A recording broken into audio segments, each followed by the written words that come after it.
Surface laptop versus the Matebook X Pro. There can only be one winner. Today, we're going to compare them and tell you which one it is. Stay tuned.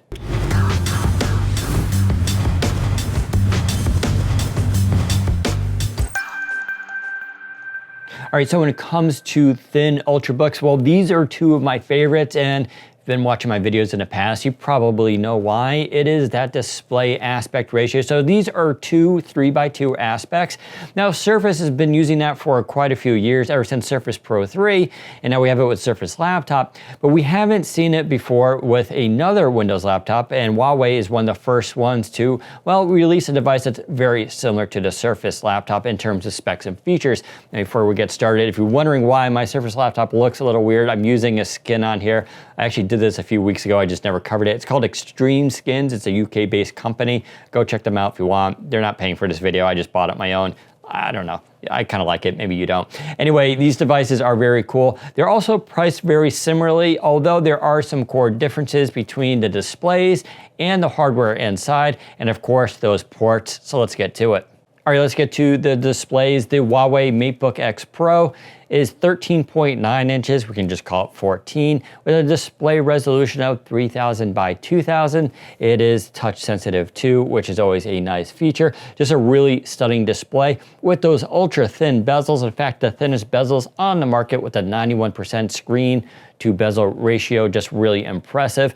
Now, the Surface Laptop is no slouch either, but it is a little bit, well, quirky. It is 13.5 inches, so technically a smaller display with thicker bezels and a resolution of just 2256 by 1504. Try memorizing that for a video. So obviously Matebook X Pro is going to win here for display resolution. Now the Surface Laptop does have one trick up its sleeve, which is it does support pen. How useful that is on a traditional laptop though, well, let's just say it's probably not very useful, but you know, it's something for you to consider. It is important. Now for color accuracy, both of these displays are excellent. So they both earn 99% sRGB, which is gonna be the most important rating for most. Technically, Surface Laptop does a little better on Adobe RGB. So if you do a lot of print, this gets 80% versus 77%, but that's gonna be a very minimal difference. Now when it comes to biometrics for Windows Hello, both of these laptops have solutions. Surface Laptop does a single IR camera at the top. It works very well. No surprise, Microsoft invented that technology after all. Now the Huawei Matebook X Pro does not do that. Instead, it has a fingerprint reader built into the power button. And that has a neat little trick where when you power on and the device has been in standby, so it's coming out of its resume, it automatically memorizes your fingerprint, meaning it skips the login screen. It just saves you a few seconds. It's not a huge feature, but it is kind of cool. And the reason they do this is just because there's not enough room for a web camera here, although they do have the clever one that pops out of the keyboard. Huawei cites the fact that most people aren't using webcams on these kind of devices, so it's not that big of a deal. Of course, the viewing angle is not going to be nearly as good as what's on Surface Laptop, so if you do use a webcam a lot, obviously the Surface Laptop will be the better solution. Turning to audio, both of these laptops have clever solutions as well. Surface Laptop has its speakers underneath the keyboard, which seems like it would be a terrible idea, but these are very good speakers, some of the best on any Surface device. I absolutely love the sound. It's rich, it's full, and it fires upward, so you get to hear it. The Matebook has 4 speakers over on the sides here. This audio is fantastic. As far as all Windows 10 laptops go right now, this has some of the best audio. You were talking about full Dolby tuned speakers and software for Dolby Atmos. Just very good spatial separation, a little bit louder, just really good audio. I don't think you can go wrong with either one of these, but technically I think the Matebook X wins out. Now looking at the keyboards, both of these are very good keyboards. A little bit different though. Surface has a little more travel to it, a little bit more squishy, I would say, but very good soft typing experience. The Matebook X has a little bit less travel to it and it's a little bit more clicky. Obviously it looks a lot like a MacBook Pro's keyboard, but still very good. Both of these have backlighting on them. I really don't have any complaints. They both are excellent keyboards. If you type a lot, you should be happy with either one of these. Turning to the trackpads, both of these are precision drivers and both are very good. Obviously there's a difference in size.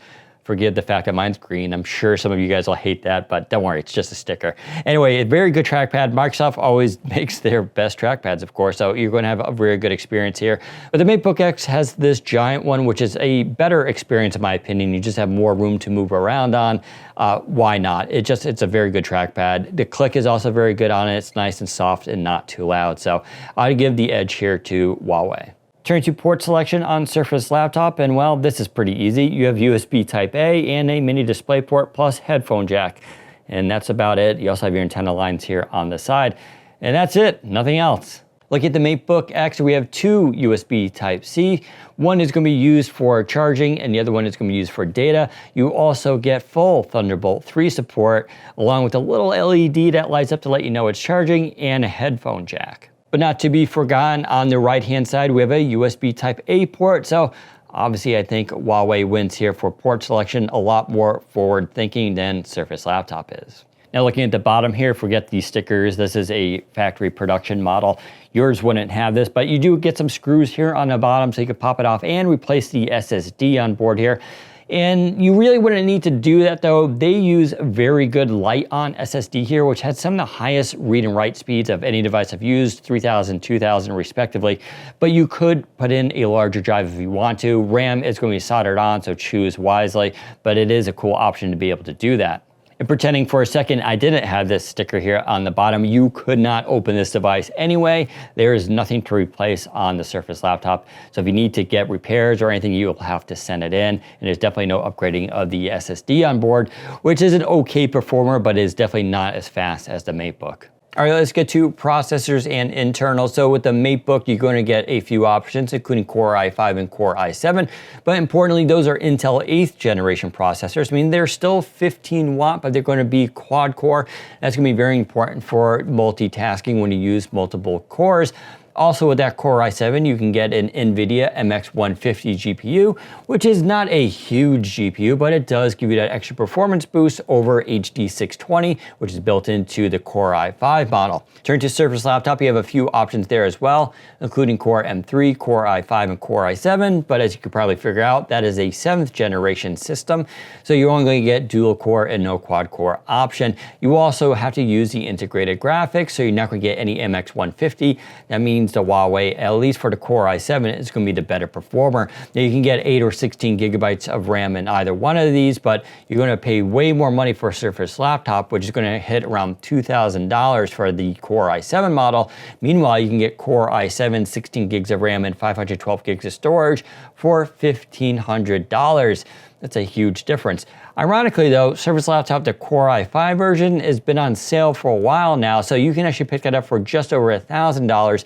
It's gonna be $100 more for the similar spec'd out Core i5 for a Matebook. So pretty similar for the Core i5 model, but for Core i7, the Matebook absolutely trounces Surface Laptop. Turning to battery life, both of these are pretty similar. Surface Laptop is supposed to get around 10 to 11 hours, and that's mostly true most of the time depending on how you use it. The Matebook can get similar performance as well out of its battery, so it really depends on how you use it, but both of these are all day. However, the Matebook does do USB Type-C charging, which you can use your phone charger with it. It makes it a little bit more convenient versus the Surface Laptop charger. But hey, some prefer the Surface Connect charger with its magnetic port, so that is something to consider as well. We should also mention about materials here. So the Matebook X is made out of all metal. Surface Laptop is going to be a softer metal on the outside with Alcantara on the inside. Now, don't get me wrong, the Alcantara feels very nice with Surface Laptop, but it does pick up some stains as it lives on, and there's still some questions about longevity and how long it will last. It feels better, I'm not sure it will work better. The Matebook, its design, in my opinion, is very dated. Sure, it looks a lot like an Apple product, but it also looks like an Apple product from 2014. Now, when you open the device and you actually use it, it's not a big deal, but I think Surface Laptop wins for design and just looks. Having said that, Surface Laptop is very prone to scratching. You can get it in cobalt and burgundy, which look really, really nice, but you have to be careful. If you scratch that, it'll just show metal below it. This device is going to be a little bit more resilient, so the Huawei may be better for you if you like to throw it in your bag a lot. All right, so let's bring it all in. Which one's better? I think you probably figured it out, right? The Huawei Matebook X Pro is gonna be the better choice for most people. You're gonna get newer hardware out of it, better performing hardware out of it, and it comes in at a cheaper price point. The display is higher resolution. It's a slightly larger display, but it has thinner bezels. That's just a win-win in my book. Keyboard is very good. It's got a giant trackpad. They're both similar in weight, so technically 2.93 pounds versus 2.83 pounds. That's basically the same though. In terms of size, they're very similar as well. Now, Surface Laptop looks a little bit cooler, and you probably want to get a little better support out of Microsoft versus Huawei. And if you're concerned about Huawei being a Chinese company and possibly spying, obviously the Surface Laptop is going to be the better choice. I'm not so concerned about that, but I'll leave that up to you. Now, I should caution a little bit. I'm a little weary with Surface Laptop right now. I am seeing these prices drop a lot and staying kind of low, and that's a little unusual, as most of you can probably figure out. Usually when a company starts discounting its products, it's because something new is coming along. We are hearing rumors that they may refresh this in the August timeframe, which is also when we expect that new 10-inch Surface device to hit. So you may get some new 8th generation processors, and I'd love to see USB Type-C put on this, which would make it a little bit more even with the Matebook, but you can't really bet on that right now. So if you're looking for a laptop, the Matebook X is going to be the better choice. But if you can hold out a few months, you may want to wait until August, September, and maybe choose then and wait to see what Microsoft does with Surface Laptop. If they don't upgrade by then, I would definitely still stick with Huawei. It's been just an outstanding performer, and I think for its value, it's the best laptop you can buy right now. All right, so there's a quick comparison between these two flagship laptops. Now, if you think one of these is better than the other or something else entirely, leave me a comment below and tell me which one. If you like this video, give us a thumbs up and don't forget to subscribe. Thanks for watching. Take care, everybody.